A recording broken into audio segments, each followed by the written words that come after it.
একটি পদ্ধতিতে দোয়া করলে আল্লাহ পাক রব্বুল আলামিন সাথে সাথে সেই দোয়া কবুল করে নেবেন।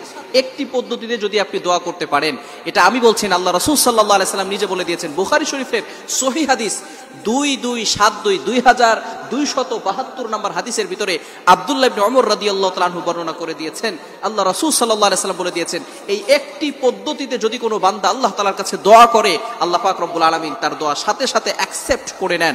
ভালো করে মনে রাখবেন, অনেক মানুষ আল্লাহ তাআলার কাছে দোয়া করে কিন্তু তার দোয়াগুলো কবুল হয় না। অনেকেই বলে, হুজুর অনেক দোয়া করছি, কোনো দোয়াই আল্লাহ তাআলা অ্যাকসেপ্ট করছেন না, কোনো দোয়াই কেমন যেন আল্লাহ তাআলার কাছে গ্রান্টেড হচ্ছে না। এর কারণটা কি?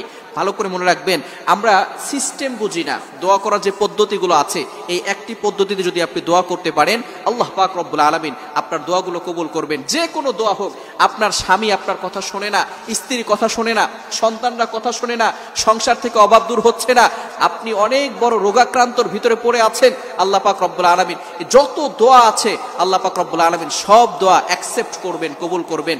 বুখারী শরীফের 2272 নম্বর হাদিসের ভিতরে আব্দুল্লাহ ইবনে ওমর রাদিয়াল্লাহু তাআলা আনহু এই ঘটনাটি উল্লেখ করে দিয়েছেন। আল্লাহ রাসূল সাল্লাল্লাহু আলাইহি সাল্লাম বলে দিয়েছেন যে যদি কোনো ব্যক্তি নেক আমল, যেটা একমাত্র আল্লাহ তাআলাকে স্যাটিসফাই করার জন্য করেছে, আপনার এমন কোন আমল আছে যে আমলটা আপনি একমাত্র কাউকে দেখানোর জন্য নয়, আপনার বাবাকে, আপনার মাকে, আপনার টিচার, আপনার শিক্ষক অথবা কাউকে দেখানোর জন্য নয়, কোনো লোক দেখানো আমল নয়, একমাত্র আল্লাহ তাআলা